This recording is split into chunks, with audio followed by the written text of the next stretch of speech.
Boards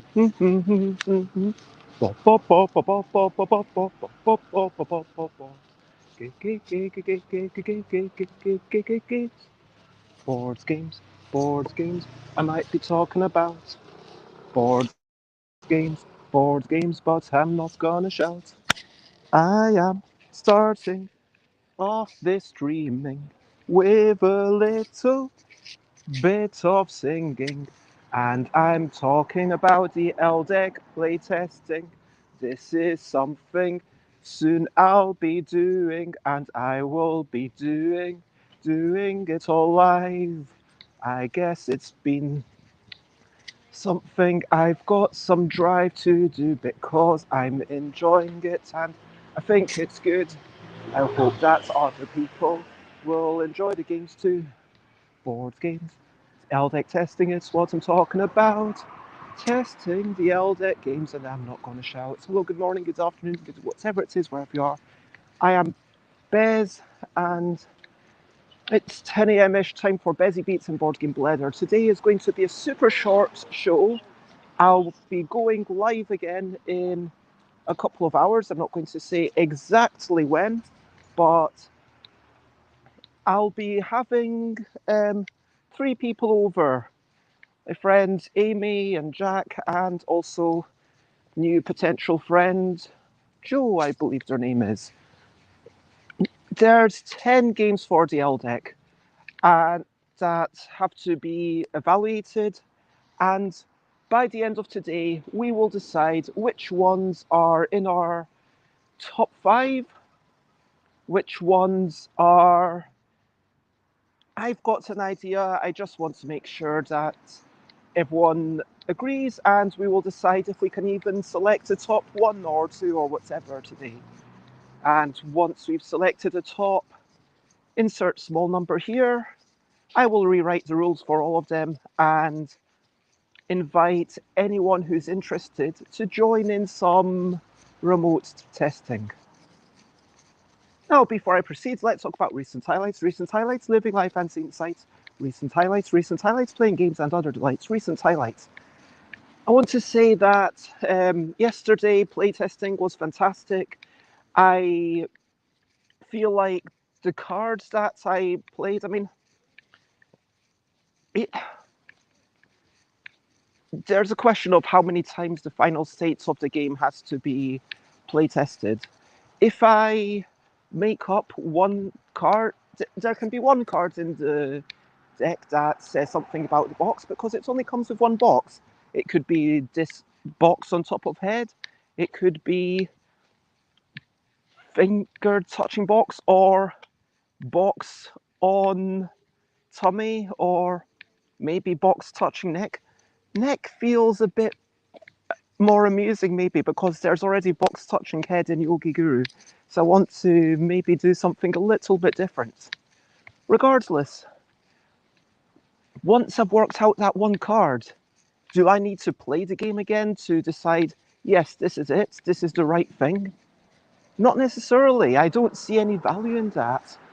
But what I do see value in is having a broad, okay, this is the numbers of these cards that exist, and let's think about, broadly speaking, how many of these events do we want? Should these events be in the game?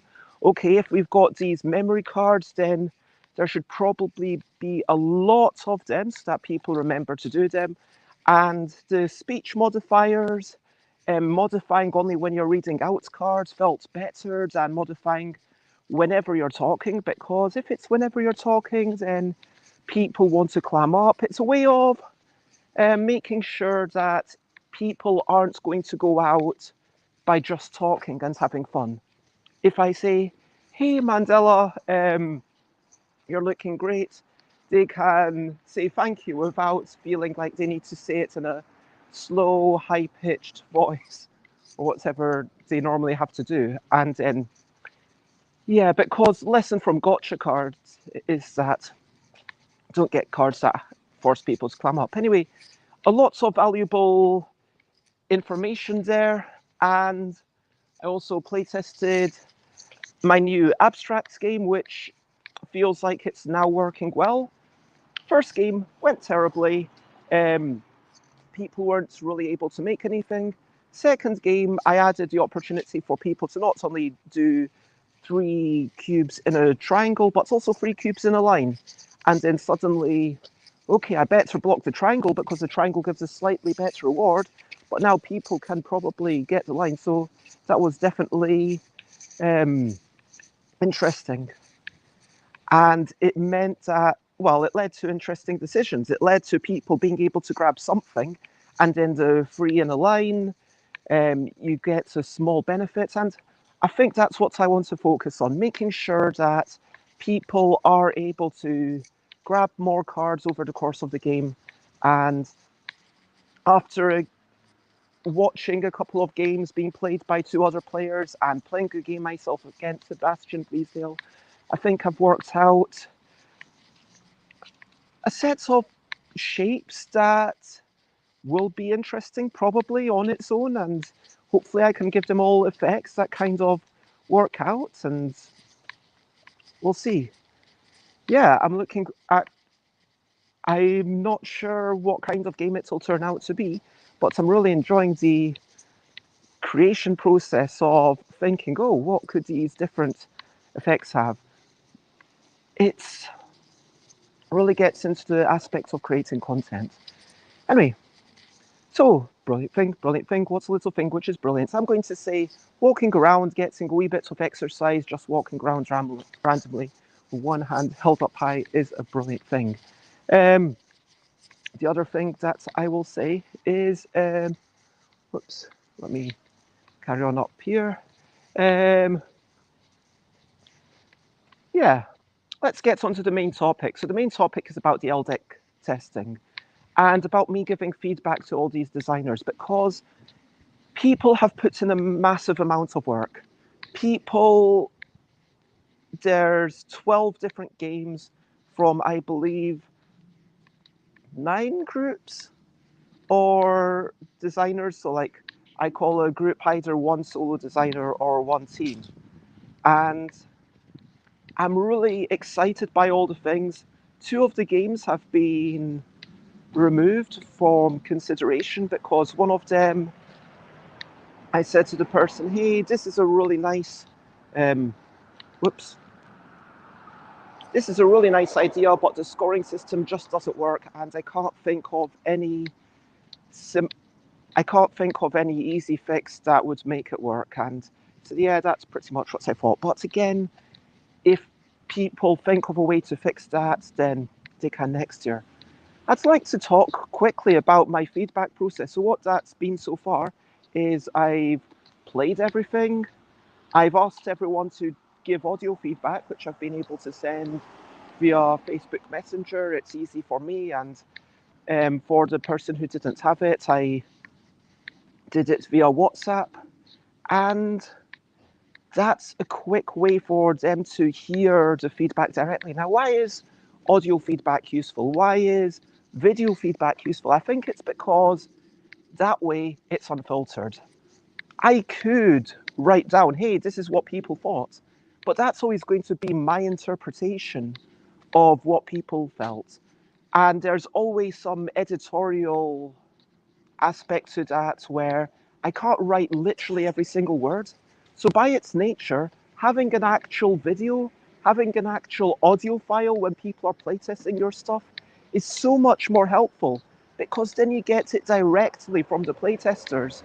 And when I'm asking the questions, sure, if there's any questions that you would like to be asked, maybe that's something I'll ask them next year. But if you get to hear all their answers, so if, you get to hear not just my interpretation, it's not just secondhand, it's right from the primary source. And I think that's ultimately why I think that having an actual video file, being able to watch people play it, or at least being able to hear the words that they say when they're talking about it afterwards, is the best way to get remote playtesting done. Anyway, that's basically me, and question of the day. Question of the day. Here's this question before we go on our way. Have you ever done remote playtesting, whether giving your stuff for a group to play when you're not around and you're not observing, or potentially done it for someone else? I'm interested. Let me know.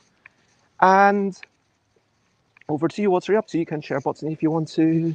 Personally, I am going to be heading back home, doing a bit of tidying up, making a quick meal.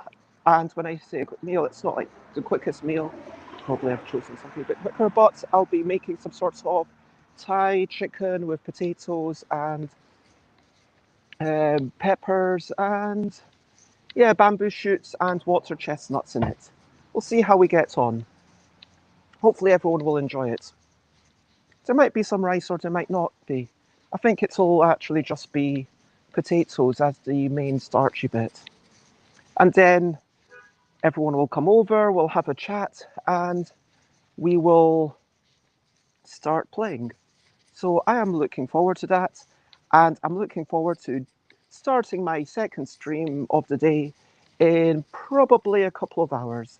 Until then, check me out at Stuff My Beds Everywhere, and for now, bye, bye, bye, bye. This is a goodbye song.